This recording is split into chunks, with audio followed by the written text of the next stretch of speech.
Nuestra reflexión en este día es en el capítulo número 6 del libro de los Hechos. Líderes son electos.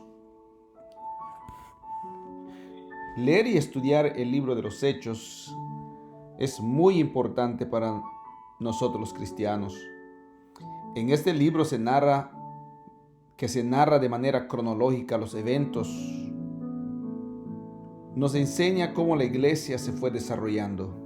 Damos gracias a Dios por la vida del doctor Lucas, que se tomó el tiempo para escribirlo de manera cronológica e investigar.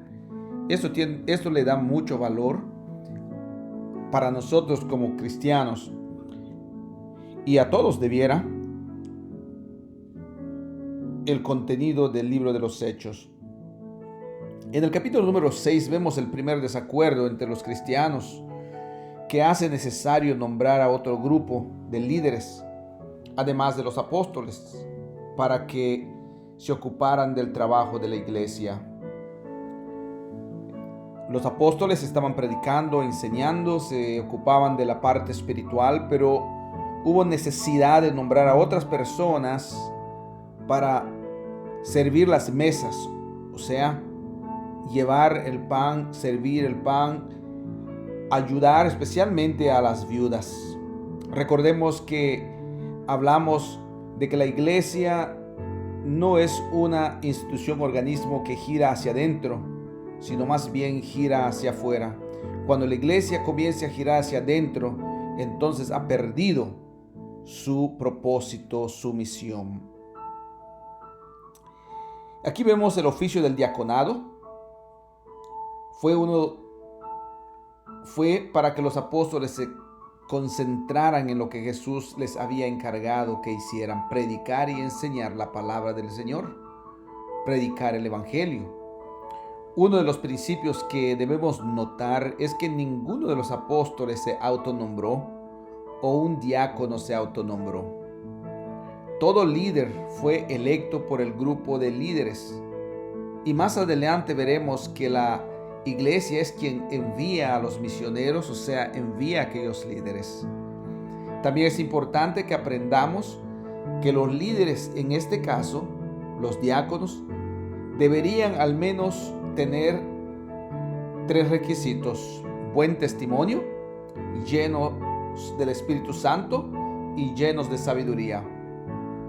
No solamente eligieron a personas al azar, sino que prestaron atención, dedicaron tiempo, oraron por esas personas, y de alguna manera Dios les mostró a ellos quienes debieran ocupar esos cargos. No se los encargaron a personas que no fueran confiables o que no tuvieran el perfil que ellos mismos nombraron, como el buen testimonio, lleno del Espíritu Santo y lleno de sabiduría. Se eligió a Esteban, y dice la Biblia que él hacía muchas obras y grandes señales, de tal manera que pronto los enemigos de Jesús, que son enemigos del cristianismo, lo arrestaron y lo llevaron al concilio ante el sumo sacerdote.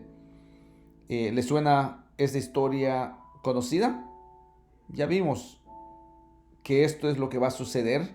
Esto ha sucedido, esto sucede en este momento, cuando las personas comienzan a predicar y anunciar el evangelio del Señor. Lo que aprendemos en este capítulo es que Dios es quien pone a líderes en la iglesia, y es a través de la iglesia quienes los líderes son electos. Es a través de la iglesia es aquella que tiene el poder y tiene esa autoridad para nombrar a los líderes. En otras palabras, la autoridad que tienen los líderes es una autoridad delegada de parte de la iglesia.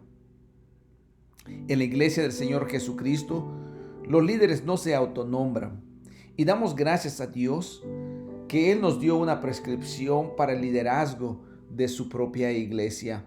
Damos gracias a Dios porque podemos encontrar y podemos observar y ver y aprender de la Escritura lo que el Señor quiere que nosotros como cristianos hagamos, cómo liderar la iglesia.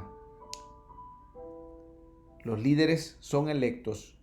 Los líderes no se autonombran.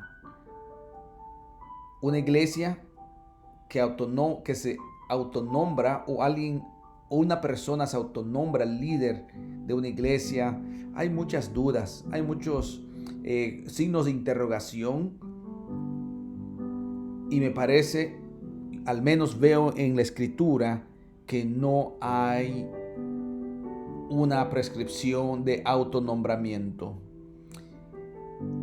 Es que así tenemos que tener cuidado cuando nosotros vemos algún grupo o alguna persona que se autonombra líder de aquella iglesia sin antes haber sido la iglesia quien lo nombra, o algún grupo de líderes que lo llamen para liderear. Gracias a Dios por esa bendición que tenemos, y damos gracias a Dios por el Evangelio. Gracias a Dios por lo que Él nos permite hacer para su gloria. Dios te bendiga, Dios te guarde, Dios esté contigo.